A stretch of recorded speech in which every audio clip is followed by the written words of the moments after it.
Hi, I'm Peggy Buck, a financial consultant with Prosperity 101 Financial Workshop.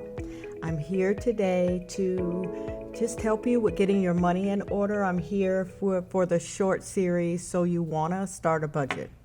So when we talk about starting a budget, a lot of people say, yes, I need a budget, and you already know that you need that, but we don't know where to start. So the idea is good, but we just don't know where to start. So that's what I'm here for today, to kind of help you get that in order. When we're talking about a budget, sometimes that sounds like a bad word. So if you'd like to use the word spending plan, that's okay as well. It really is just bringing everything into order and creating a firm foundation for you. So it's funny how we spend money every day. We spend it on coffees at Starbucks, and sometimes people can say, well, I don't really spend money every day, but yes, you do. Your rent is prorated every day. You just pay it at the beginning of the month. Your light bills, your cable, your cell phone. And so we do spend money every day, but a lot of times we don't focus on money. We either were not taught how to operate and manage money well, and we just really don't focus on it a lot. It's one of the things that anything that we do, we are really there's a financial component to it, but we spend the least amount of time on focusing to master that. And so my goal today is to give you some tips and some ways to empower you that once you finish listening to this segment, you should be able to start a budget of your own. So when we're talking about it, we're really talking about creating a firm foundation, a guide, a blueprint per se that you are going to use with where's your money, how much is coming in and what is going out.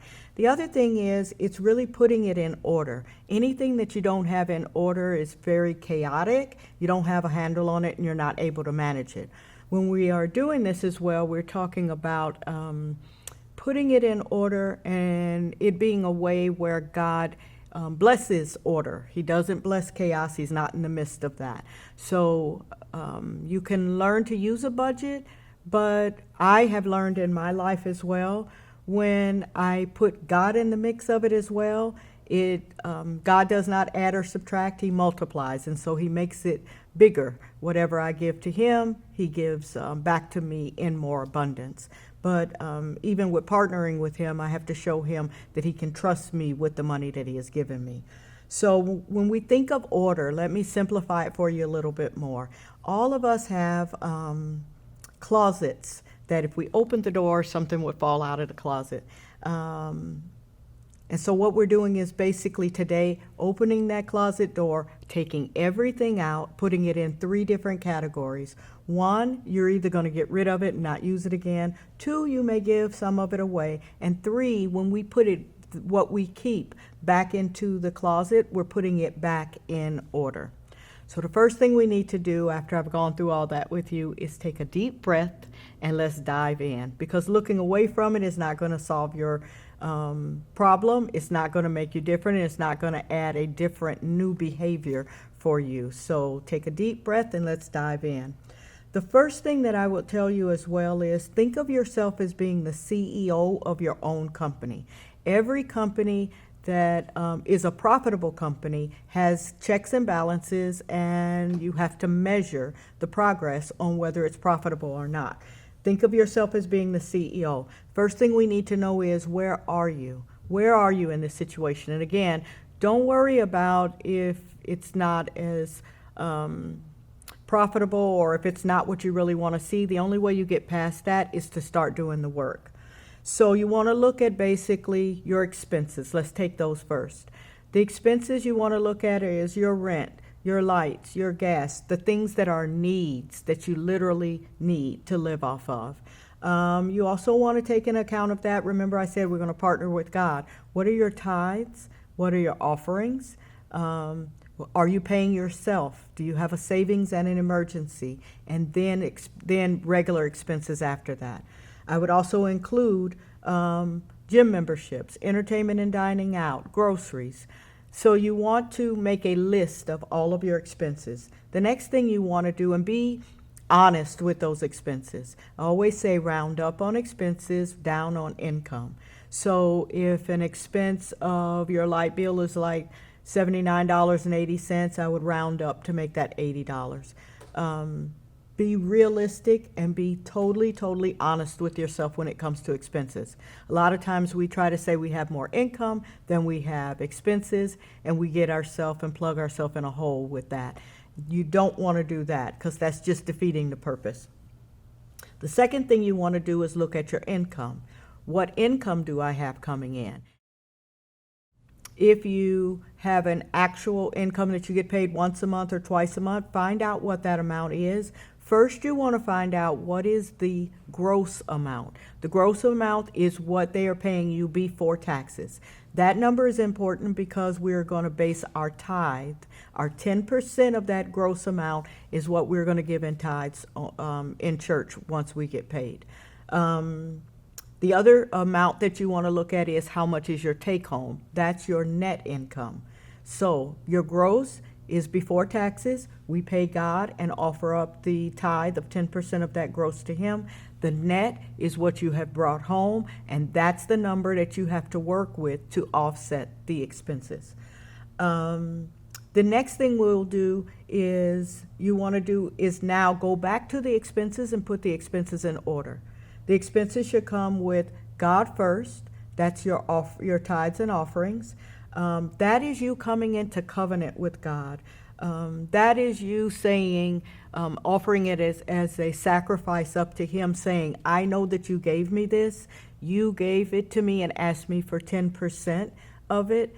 In the 10% of me giving to you, you have given me 4 promises. One is that you would open the windows of heaven and pour me out a blessing I don't have room to receive. Now, when you say that to me, that means whatever I am in need of, I have more than enough to be able to share with someone else.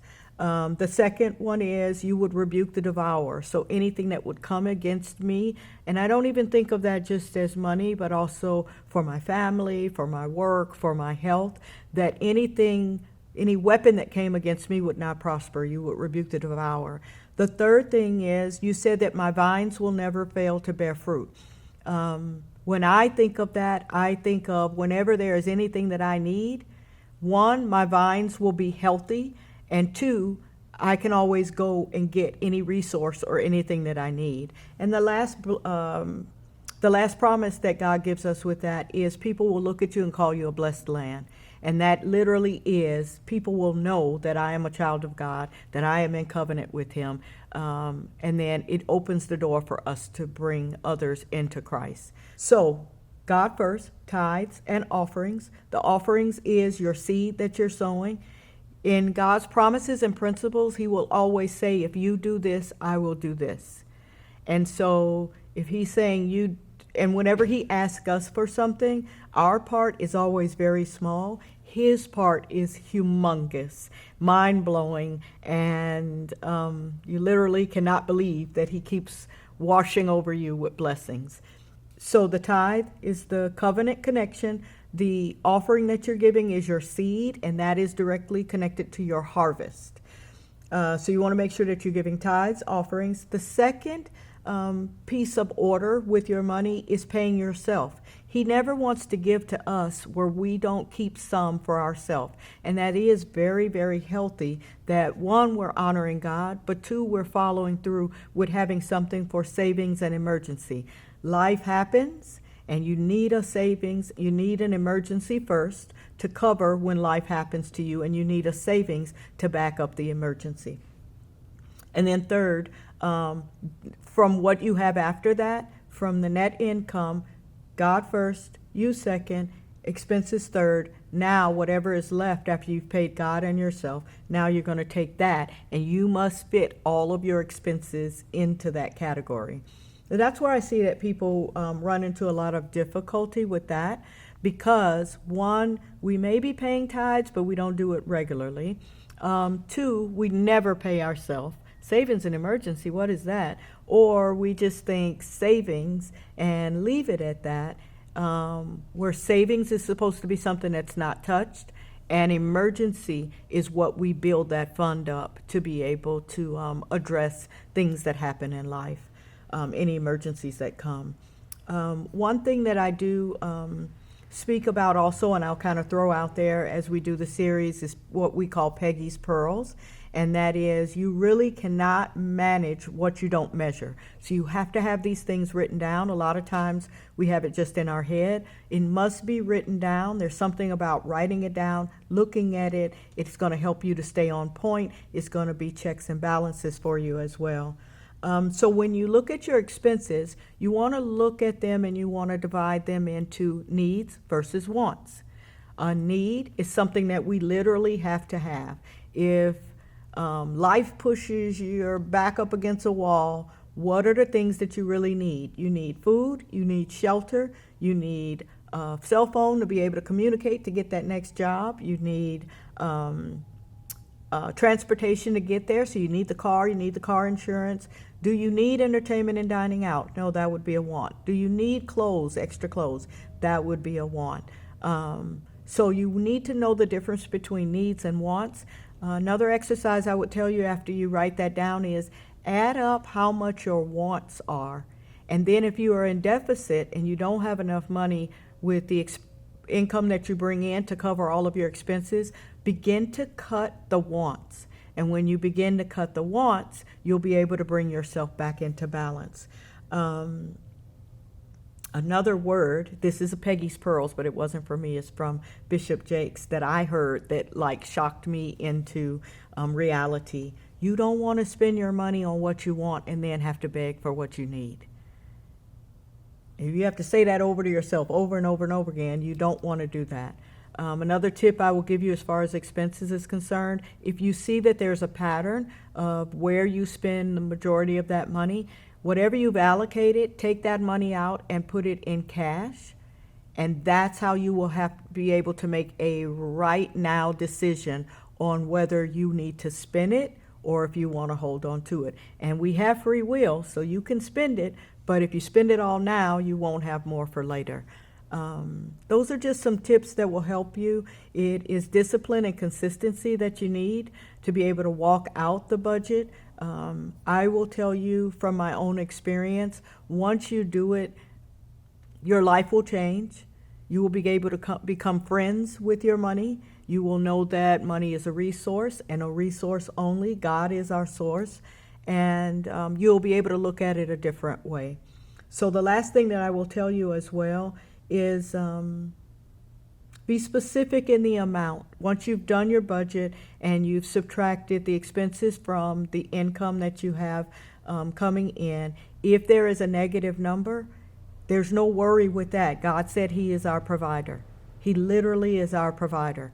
That's not your concern, that's His concern. He wants us to be specific. Take that number to Him in prayer. Pay your tithes and put pressure on the Word and begin to press into the Word and give Him His promise back. When you're saying the scriptures or when you're reading your scriptures and meditating on them, speak them out, because life and death are in the power of our tongue. Speak them out. We create with our words. So we don't say words of, I can't afford that, I'm broke. All those things are done. It literally is, that's not in my budget. Maybe I can do that next month. Or if I want to do that, I need to save up for that. And so those are the words that you want to speak to be positive. You want to stand on the word, but you also want to do your part and speak the word of God, and then trust Him and see what He does. So I hope that this has helped you. Stand on the word of Malachi 3:10 through 12, which is tithing. 2 Corinthians 9:6 through 8, which is sowing your seed. And then just believe God for Him bringing you out. God bless.